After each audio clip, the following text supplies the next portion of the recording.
Halo guys, kembali lagi bersama kami kelompok 1. Kami akan presentasikan hasil dari materi Project JIDAI, A Cloud of Controversy.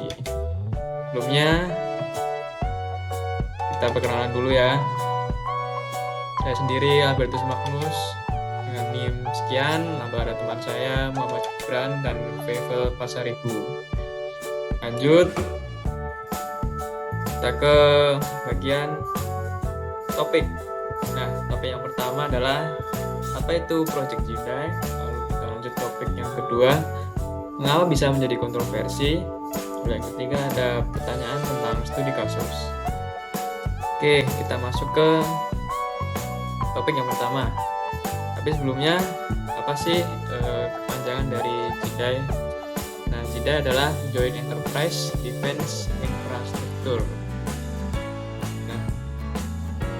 Proyek JIDAI adalah rencana Departemen Pertahanan Amerika Serikat untuk memodernkan infrastruktur IT sehingga karyawan, pejabat, dan tentara berada di garis depan dapat mengakses data dengan cepat perusahaan modern.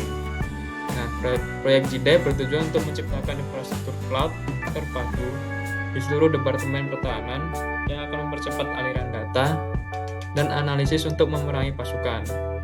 Rencana baru ini adalah bagian dari gerakan yang lebih besar menuju menggantikan sistem militer dan jaringan spesifik cabang dengan model perusahaan yang lebih efisien dan mudah dikendalikan. Lanjut untuk ke topik yang kedua.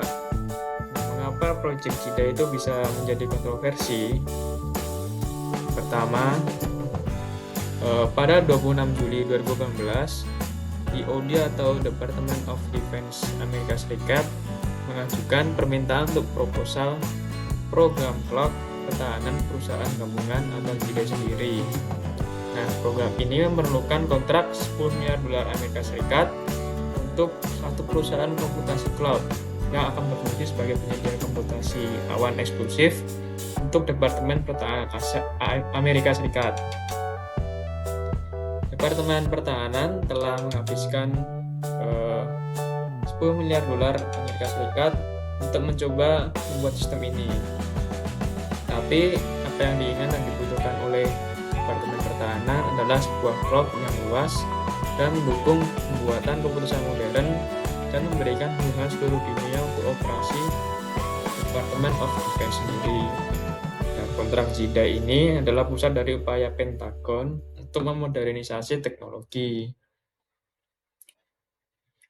Nah, kontrak ini tuh berisi 10 tahun ya jangka waktunya, yang diprakarsai atau dimulai dengan adanya pertikaian atau perebutan kekuasaan antara Amazon, Microsoft, Oracle, IBM, dan Google untuk sistem komputasi cloud militer.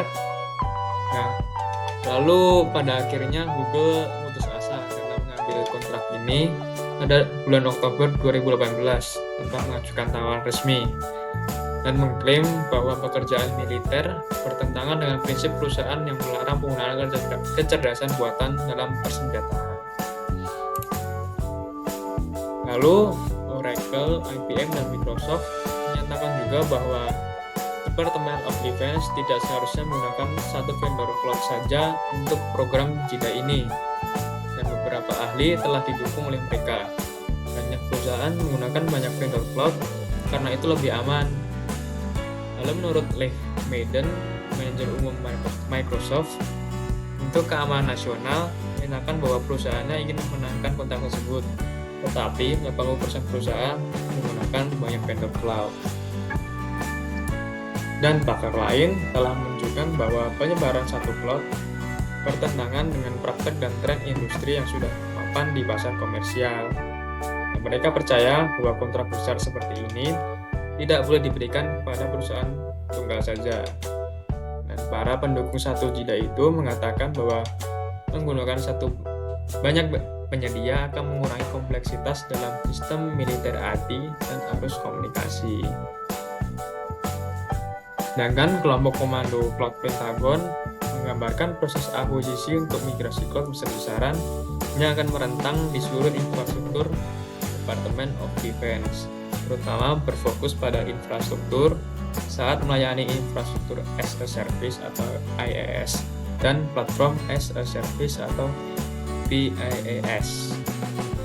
Alih-alih membangun dan mempertahankan perusahaan data dan sistem sendiri, Department of Defense ingin mengambil keuntungan dari kekuatan yang ada, teknologi cloud komersial yang tersedia dan tidak membatasi mereka dengan kekuatan yang luas.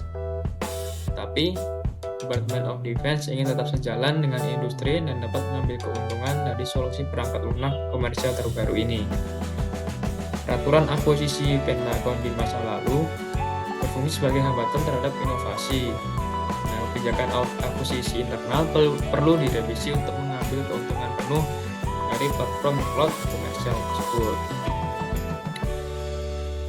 Oke, kita lanjut untuk ke topik yang ketiga adalah pertanyaan untuk studi kasus.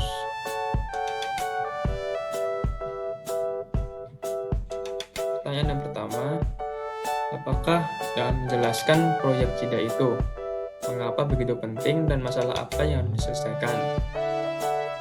Pertanyaan yang kedua, masalah manajemen, organisasi, dan teknologi apa yang dikemukakan oleh proyek ini? Jelaskan masing-masing dalam bentuk poin-poin. Yang ketiga, haruskah kontrak JIDA ini diberikan pada satu penjual tunggal? Jika iya, mengapa? Dan jika tidak, mengapa? Nah, untuk jawaban pertama,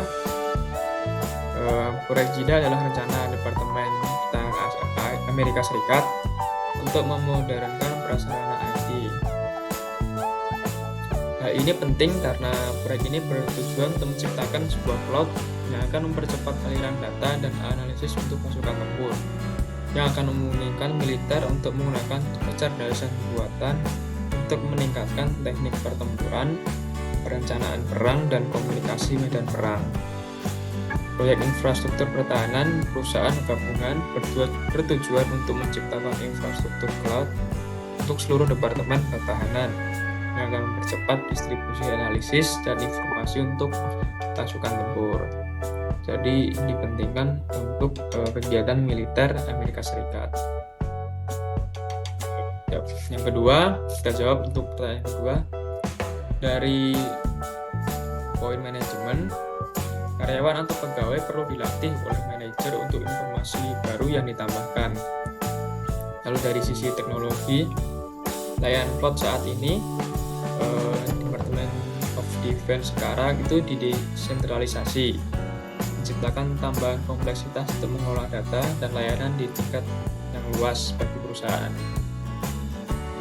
Poin ketiga, organisasi Google, Microsoft, Oracle, Amazon, dan IBM bersaing untuk memiliki komputasi cloud milik militer. Dan JIDA tampaknya adalah gagasan kurang unprofesional yang tergantung pada penyedia tunggal, mengurangi redundansi yang seharusnya menjadi solusi multi-vendor. Untuk menjawab pertanyaan ketiga, menurut kami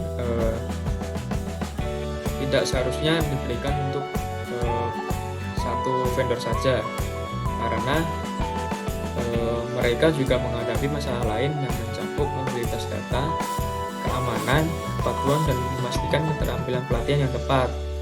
Jika diberikan pada hanya satu perusahaan saja, maka pengadaan cloud akan semakin lama karena banyaknya bidang yang harus dipenuhi seperti contoh di atas.